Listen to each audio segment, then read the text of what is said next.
Hello बच्चों, तो चलिए इस प्रश्न को पढ़ते हैं। माना एफ एक्स बराबर सारणिक एन एन प्लस एक एन प्लस दो एन पी एन प्लस एक पी एन प्लस एक एन प्लस दो पी एन प्लस दो एन एन प्लस एक सी एन प्लस एक एन प्लस दो सी एन प्लस दो, जहाँ चिन्हों का सामान्य अर्थ है, तब एफ एक्स भाज्य होगा। तो यहाँ पर देखो, हमें चारों विकल्पों में से सही विकल्प का चयन करना है। ठीक है, तो प्रश्न में आगे बढ़ने से पहले इस प्रश्न से संबंधित जो मुख्य अवधारणा है उसकी हम चर्चा कर लेते हैं। तो देखो, मुख्य अवधारणा क्या हो जाएगी। हम जानते हैं कि जब भी देखो इस प्रकार लिखा हुआ होता है एन पी आर, तो इसका मान क्या होता है, एन फैक्टोरियल बट्टा में एन माइनस आर फैक्टोरियल। सही है। और देखो एन सी आर लिखा हुआ होता है, इसका अर्थ क्या होता है, एन फैक्टोरियल बट्टा में एन माइनस आर फैक्टोरियल गुणा में आर फैक्टोरियल। ठीक है। और फैक्टोरियल एन को सदैव हम ऐसे लिख सकते हैं, एन गुणा में, यहाँ पे देखो फैक्टोरियल एन, इसको हम लिख रहे हैं एन गुणा में एन माइनस एक का जो फैक्टोरियल है, ऐसे लिख सकते हैं इसको। सही है। तो अब देखना ध्यान से, हमारे पास में जो एफ एक्स है उसका मान क्या है, एफ एक्स बराबर में देखो सारणिक में यहाँ पे क्या है, पहले हमारे पास एन एन प्लस एक एन प्लस दो, तो एन एन प्लस एक एन प्लस दो। ठीक है। फिर देखो यहाँ पे एन पी एन है, तो एन पी एन को देखो एन फैक्टोरियल बट्टा में एन माइनस एन, यानी कि जीरो फैक्टोरियल। तो जीरो फैक्टोरियल का मान एक होता है, तो ये केवल एन फैक्टोरियल बच गया हमारा, तो यहाँ पे एन फैक्टोरियल आ जाएगा। सही है। फिर देखो एन प्लस एक पी एन प्लस एक, इसका मान क्या आएगा हमारे पास, एन प्लस एक का फैक्टोरियल। सही है। फिर देखो एन प्लस दो पी एन प्लस दो, इसका मान क्या आएगा, एन प्लस दो का फैक्टोरियल। सही है। फिर देखो यहाँ पे एन सी एन है, तो देखो इसका मान क्या होगा, एन फैक्टोरियल बट्टा में एन माइनस एन का फैक्टोरियल, यानी जीरो फैक्टोरियल बट्टा में एन फैक्टोरियल आएगा। यहाँ पे एन फैक्टोरियल से एन फैक्टोरियल विभाजित हो जाएगा, यानी केवल एक बचेगा। सही है। फिर देखो एन प्लस एक सी एन प्लस एक, तो यहाँ पे देखो एन प्लस एक का फैक्टोरियल बट्टा में क्या आएगा, जीरो फैक्टोरियल गुणा में एन प्लस एक का फैक्टोरियल आएगा। तो ये वापस विभाजित होकर यानी यहाँ पर एक बन जाएगा। सही है। फिर आगे भी हमारे पास क्या बनने वाला है, एक ही बनने वाला है। तो ये पद आ चुके हैं। तो अब हम क्या करते हैं, देखो अब यहाँ पर हम पदों को किस प्रकार से लिखेंगे। यहाँ पर इस सारणिक का मान आगे याद करने के लिए हम क्या करेंगे, देखो संक्रिया लगाएंगे। किस प्रकार की संक्रिया लगाने वाले हैं, देखो हम यहाँ पर हम संक्रिया लगा देते हैं, जिसमें जो पहला स्तंभ है वो किस प्रकार बदलेगा, पहला स्तंभ माइनस दूसरा स्तंभ, दूसरा स्तंभ कैसे बदलेगा, दूसरा स्तंभ माइनस तीसरा स्तंभ। सही है।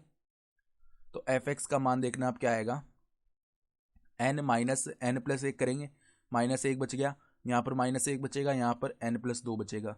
फिर यहाँ पे एन फैक्टोरियल माइनस में क्या हो जाएगा, एन प्लस एक का फैक्टोरियल। सही है। फिर यहाँ पर एन प्लस एक का फैक्टोरियल माइनस में क्या आ जाएगा, एन प्लस दो का फैक्टोरियल। सही है। फिर यहाँ पर एन प्लस दो का फैक्टोरियल ही बचा है। फिर देखो यहाँ पर ये जीरो हो गया, ये जीरो हो गया, यहाँ पर एक बचा।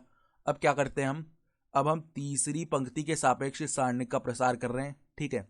तो जीरो जीरो वाले पद तो वैसे ही जीरो होंगे, यानी एक गुणा में देखो यहाँ पर एन प्लस एक फैक्टोरियल माइनस एन प्लस दो फैक्टोरियल गुणा होगा माइनस एक से, तो माइनस एक से गुणा होने पर पदों के चिन्ह विपरीत हो गए, यानी एन प्लस दो फैक्टोरियल ये प्लस का हो गया और माइनस का हो गया एन प्लस एक का फैक्टोरियल। ठीक है। फिर माइनस आएगा सूत्र का। फिर देखो माइनस एक जैसे ही गुणा होगा किससे, N factorial minus N plus एक फैक्टोरियल से, तो यहाँ पर भी क्या होगा, देखो चिन्ह बदल जाएंगे। ठीक है। और माइनस में आ जाएगा एन फैक्टोरियल, इस प्रकार का पद आया। तो अब देखो यहाँ पर एन प्लस दो का फैक्टोरियल, इसको हमने ऐसे ही रहने दिया, माइनस में एन प्लस एक का फैक्टोरियल है। सही है। ये पद है, माइनस में देखो यहाँ पे एन प्लस एक का फैक्टोरियल है और माइनस में एन फैक्टोरियल है, मतलब माइनस माइनस प्लस का एन फैक्टोरियल होगा। ठीक है। तो इस प्रकार के पद बने हैं। अब हम क्या करते हैं, देखो यहाँ पे एन प्लस दो को ऐसे लिखा, और अब इसमें से एक कम कर देंगे तो एन प्लस एक का फैक्टोरियल बच गया। सही है। माइनस में देखो यहाँ पे एन प्लस एक का फैक्टोरियल है, माइनस में यहाँ पे देखो एन प्लस एक फैक्टोरियल को हम क्या करते हैं, एन प्लस एक को ऐसे ही लिखा और यहाँ पर एक कम कर दिया इसमें से, तो एन फैक्टोरियल आ गया और प्लस में हमारा एन फैक्टोरियल है। ठीक है। तो अब पहले दो पद में से हम एन प्लस एक का फैक्टोरियल उभयनिष्ठ कर सकते हैं। तो एन प्लस एक का फैक्टोरियल जैसे ही हमने उभयनिष्ठ किया ना, तो अंदर देखो क्या बचेगा, एन प्लस दो माइनस में एक, यानी कि एन प्लस एक बच गया, तो एन प्लस एक बच जाएगा। फिर देखो यहाँ पर माइनस में आगे हम क्या करते हैं, यहाँ पर हम जैसे ही एन फैक्टोरियल को उभयनिष्ठ करेंगे ना, तो हमारे पास देखो क्या बचेगा, एन प्लस एक, देखो एन प्लस एक और माइनस में एक बच जाएगा। ठीक है।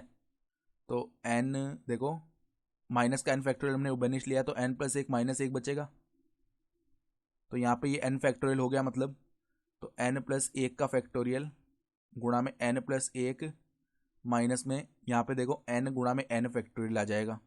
अब देखो एन प्लस एक को बाहर निकाला, अब इसमें से एक और हम कम कर देंगे तो एन फैक्टोरियल आ गया, गुणा में एन प्लस एक है और यहाँ पर माइनस एन गुणा एन फैक्टोरियल है।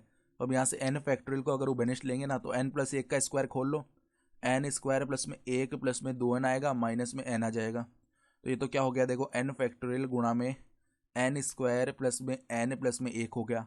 अब देखो ये जो एफ एक्स का मान आया ना ये किस किस से विभाजित हो जाएगा, एक तो एन फैक्टोरियल से और एक N square plus N plus एक से, ठीक है। तो अगर हम विकल्प देखें ना तो हमारा विकल्प ए और विकल्प सी दोनों सही हो जाएंगे। तो आशा करता हूँ कि आपको ये प्रश्न समझ में आया होगा। धन्यवाद।